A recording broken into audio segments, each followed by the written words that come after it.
Hello and welcome.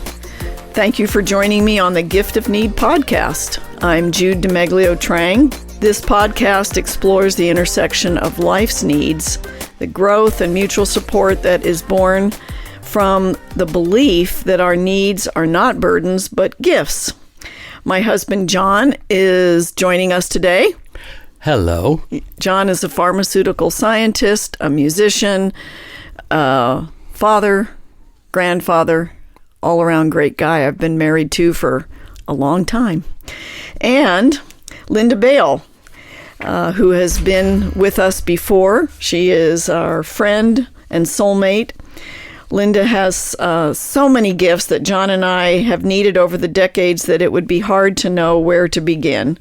She is an encourager, a listener, intuitive, empathetic, and she was also the teacher of our son, JL, in 4th grade, family friend with their kids. Jude, you need to stop now, but I really appreciate all that acknowledgement. Thank you for letting me be here today. Oh, it's our pleasure. Today's topic, we're going to be talking about a very serious topic, loss and grief. It is so personal, and if we reach into our hearts and souls, many people just avoid any conversations because of how intimate and revealing it can be. So I've asked Linda to lead this discussion with John and me because she knows us so well, and she naturally speaks in the realm of feelings, as opposed to me living in my head. So Linda, I'm going to hand it over to you. Thank you, Jude. We have been through a lot of painful experiences together, and one of them was the death of your younger brother. He was 40. You discovered late when in his sickness that he had AIDS. He had spent 2 months in the hospital and died. Also, you had a precious sister that you shared love of music with, and she had not just breast cancer, but also brain cancer. And that death was slow and painful and very difficult for your family. And then there was, if that wasn't enough, there's a death of your youngest brother. And that was after being accused, and then he committed suicide. Yeah. So, Jude, this list of deaths in your very close family speaks to what our whole nation has been experiencing for decades now. Yes. There's this quote by Alphonse de Lamartine that I think sums up our relationship, Linda, and that is, grief knits two hearts in closer bonds than happiness ever can, and common sufferings are far stronger links than common joys. So I can hear that, and I can experience that in my own life, that when you go through sadness with someone, you feel a very strong bond. Mm-hmm. And having watched you guys and been with you in the same room and listening to your conversations, it does bring people together. Mm-hmm. I want to ask you both, what helped you with those losses? I mean, how did you get through so many? Well, we didn't have any real tools or guidance. My parents were pretty devastated by my siblings' deaths, as you can imagine. You know, children aren't supposed to die first.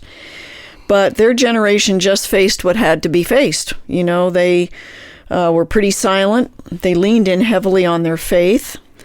So for me, it was really sharing my feelings with you and a few other close friends. And it was also a matter of time, writing out those feelings of loss with my siblings. They wasn't someone that I lived with every day, but we were close. And time did help. And I think brought some perspective. Have any of your parents died? Yes. Jude's mom and dad were fantastic, Nana and Nunu. Tony died at 92 after living with diabetes and heart disease. Still very active and fun to be with. Anne, mom died at 90 of Alzheimer's, and those were relatively recent, within the past 5-10 years. My mom and dad died a long time ago, actually. Evelyn was only 58. And we hadn't even had our first child yet, so that was over 40 years ago. And my dad, Life, died from MS. So my mom's was heart disease and breast cancer. Wow. So you don't have parents alive on this earth with you right now. No.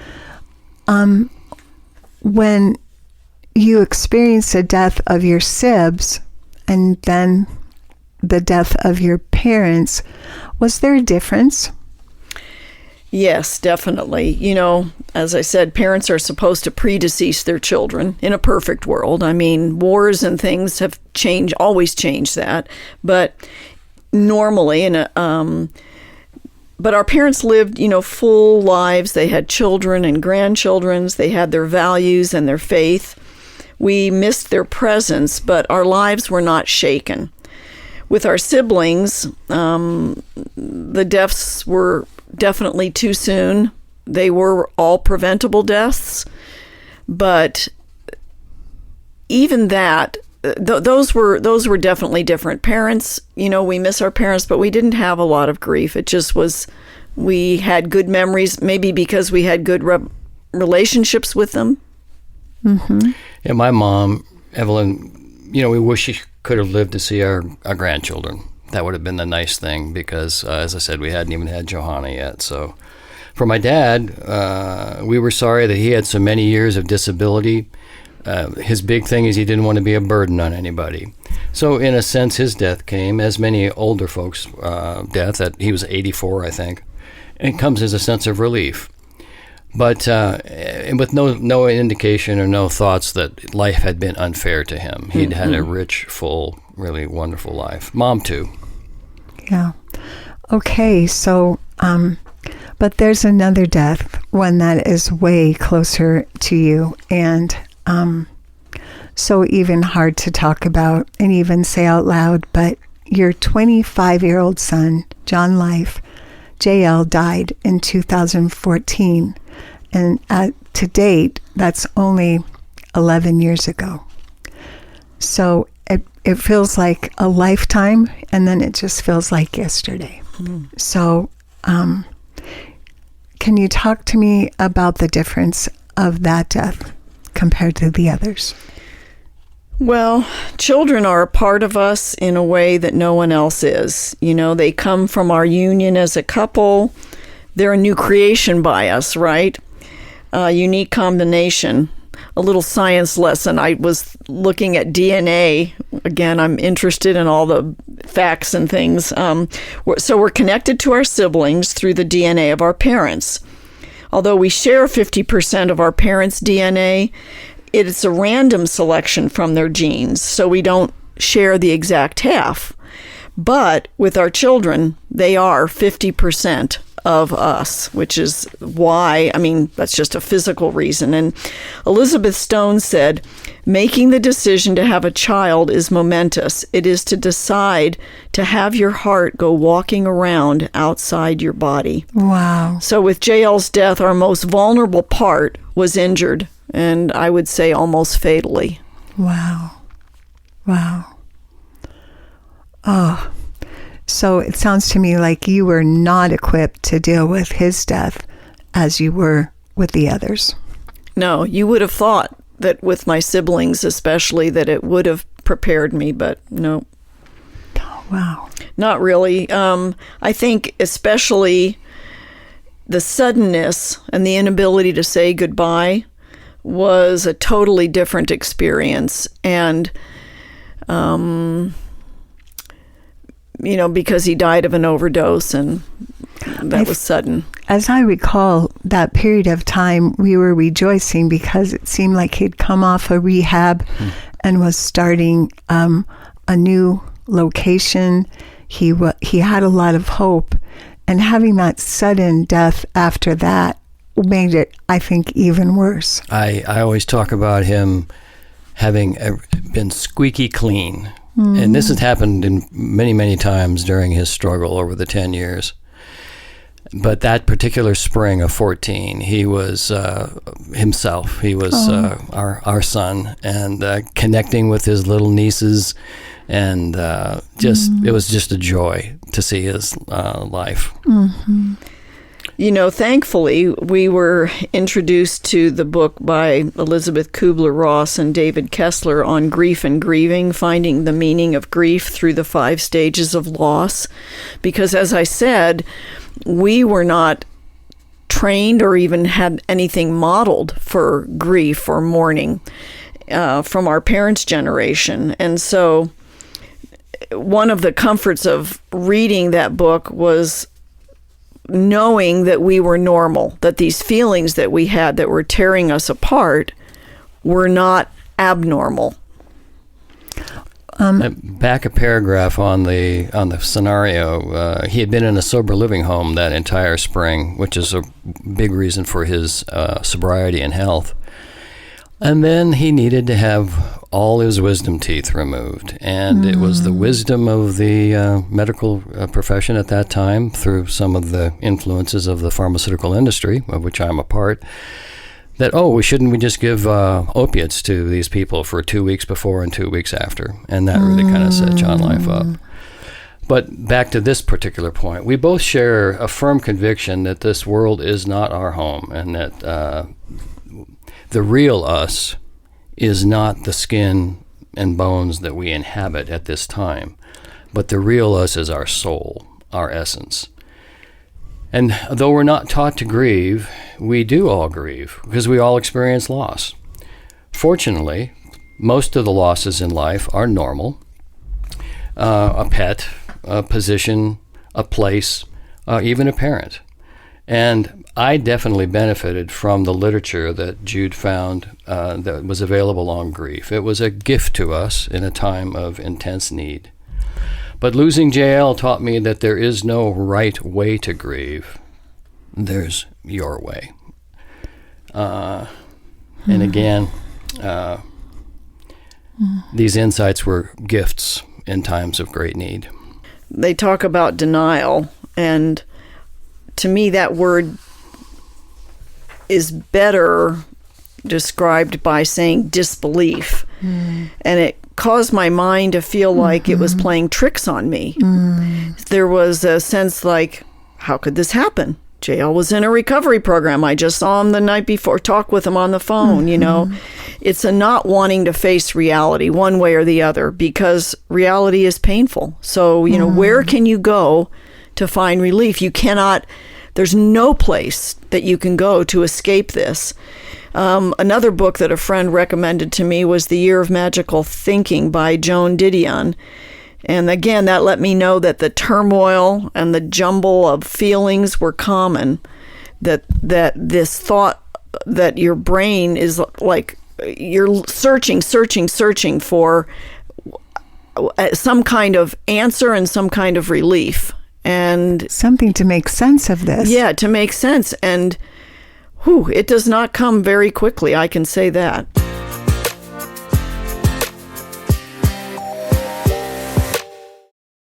You know, the hot Saturday morning in August of 2014, it's the 2nd of August, when the sheriff came to the door and told us, the only thing that I could think is that this can't possibly be true. So it was disbelief mixed with this gnawing fear, of course, that it was true. When he died, I couldn't understand how time was continuing to move forward without him in it. It just did not make any sense. For me, the real heart-wrenching pain began after the memorial service, because, you know, you're busy in those weeks after with all the details. But when the flowers faded and our daughter Johanna and the other family members left, and the realization that this actually had really happened to JL, and it was continuing to happen to us, that's kind of when it all set in for me. Wow.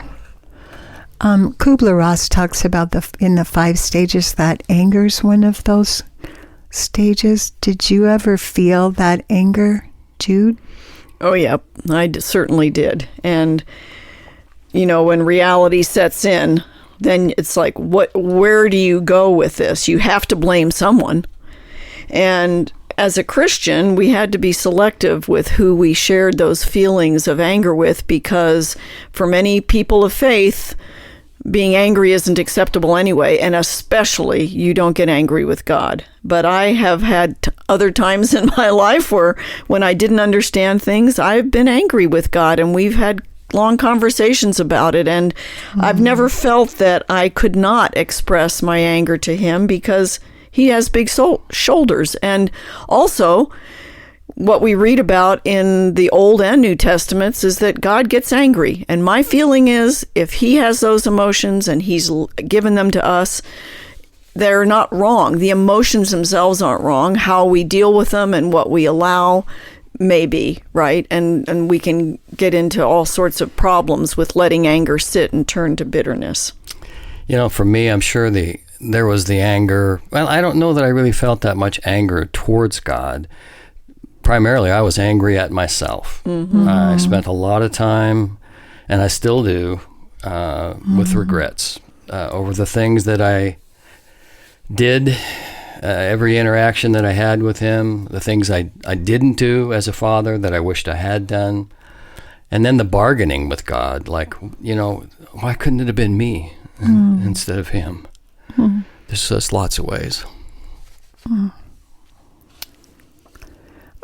And so when the anger subsides, do you fall into like a lethargy, depression, anything like that? Oh, yeah. That's, when you face the facts and we truly feel our feelings, it was very dark. We were living with an empty place in our life, and life seemed really pointless. I'm a pretty optimistic kind of guy. You guys know me, and that kind of characterizes my disposition. But this was pushing the envelope for me, even for me. Without the hope that I do have of seeing him again, there really wouldn't be a reason to wake up any of the mornings or go on. Wow. Added to that depression, I'm hearing there's some guilt involved, along with regrets. Oh, yeah. I spent the majority of the first year beating myself up for being a crap dad. Again, regretting the many things that I did and didn't do. And to this day, when I'm discouraged about something, like an anniversary of his death or a holiday or Father's Day, I relive the events from his childhood that I wished I had done differently. And this Sidney Harris, an American journalist, has a great quote. Regret for the things we did can be tempered by time. It's regret for the things that we did not do that is inconsolable. Wow. Wow. Wow. Well, Jude, you mentioned being angry at God. Did you sense in your conversations with God or in other ways any comfort during that difficult year? Oh, yeah. Otherwise, we, really would not have survived. Comfort came in a lot of different ways, mostly little things. Being in nature is a big help for me, just seeing the beauty, especially here in the Sonoran Desert, and the birds and plant life and the big solid mountains. I would look at those mountains a lot and think they just don't move. That's the solid ground that I feel in God. It speaks to me of the cosmic eternal order that is dependable, even when my own private world has been torn apart. For me, that first year especially, and even now, but every day that I'd get a hug from a friend, like you, or a smile, or a tear in a friend's eyes, or a phone call out of the blue from a director of a sober living house jail had been in, just telling me that, oh yeah, he knew God, he's there, yeah, you're going to see him again. All these reassurances just made an incredible difference. He put a bunch of songs with Bone Thugs and Harmony, rap stuff about the crossroads. I'll see you at the crossroads. And gave those to me the spring before he died, as well as every passage of Scripture that reminded me that we're going to see him again. It all made it possible. Wow. It's been 11 years, so that those are a lot of days when you've needed that kind of comfort. And Kubler-Ross also says that acceptance is the final stage. Do you think you've made it there yet? For me, it's a process of learning to accept my humanness and my limitations. I don't have as many or as frequent feelings of regret as John, but it is accepting that, we love imperfectly and we can't do it over again. And sometimes our imperfect love, for most parents, it doesn't have these kind of deadly consequences, but for some and many it does. And it helps us learn about grace and forgiveness towards ourselves and towards others. The doctors who overprescribed, the Sackler family and Purdue Pharmaceuticals that started the opioid epidemic, the Mexican cartels, that's the people who dealt the drugs and the friends that gave it to him, the high school administration that did not let the body of parents at that high school know what was happening when they knew what was happening. It was all very silent. And I had to just work through forgiving them. And for me, acceptance is said to make change possible and present circumstances bearable, and that certainly was true for me. Once accepted, we could look for ways that J.L.'s life had influenced his friends in positive ways, and with every telling of his story, to learn that he had helped someone struggling on a similar path. And again, those are the kind of things that sustained me as we would walk through that first year. Well, wow, this is so heavy, deep, profound. Thank you so much for vulnerably sharing. What were some daily actions? I mean, very specific. How did you do it then? Maybe what are you doing now?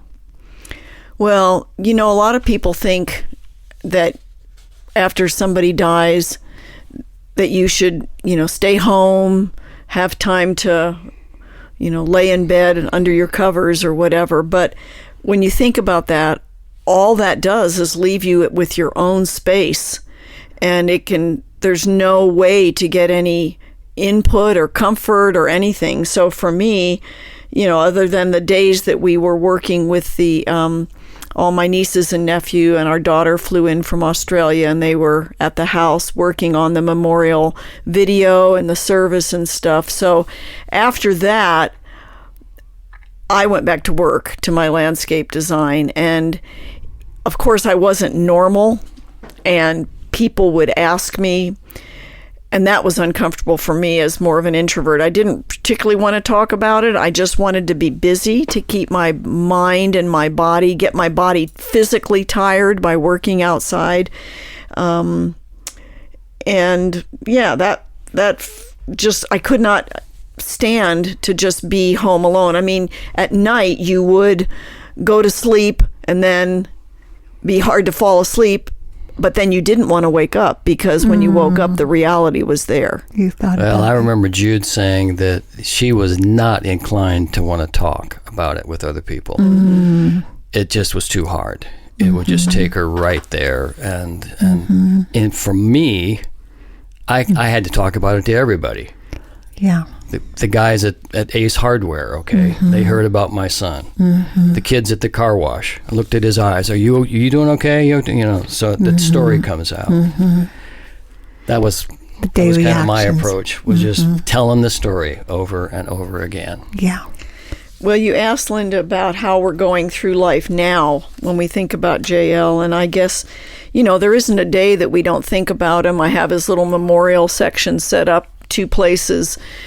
If I see a photo of him, sometimes I just have to turn away, because if I can't go to that place, I need to just keep going. But his death is a constant reminder to me of the fragility of life and the brokenness of this world.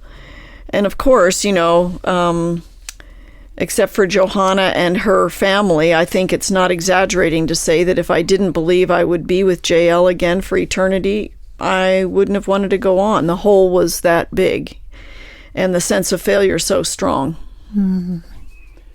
You know, I guess to close out this session, the only thing I would say is that it was good to learn that there is no right way to grieve, that there's your way to grieve. Everyone's path after a death, especially a death of this nature, is unique.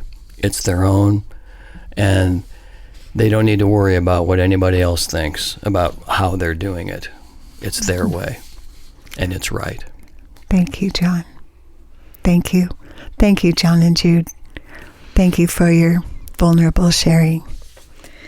Well, and thank you. I think that just as something to share with people about the tools that we maybe gained during this time was, for me, I had to learn to sit with my sad feelings, which is really hard because I'm a very impatient soul, and modeling how to grieve and mourn well, talking openly about our struggles, because loss is a common human experience, and it's the great equalizer, the rich and the poor. Where none of us are promised that we will escape death, and all the money in the world cannot protect you from a lot of the things that happen early or late in life. Next time, John and Jude, we're going to talk about finding meaning, and that is going to be really worth talking about. So, John and Jude spent many days of that first year after JL's death writing a memoir called OPIATE Nation. And for them, that was the next step for them in processing their grief after the loss of their precious son. Well, thank you, Linda, for being here and guiding us in this difficult conversation. And John, of course. Thank you to everyone who joined us today. I hope you will join Linda and us for the second session on grief.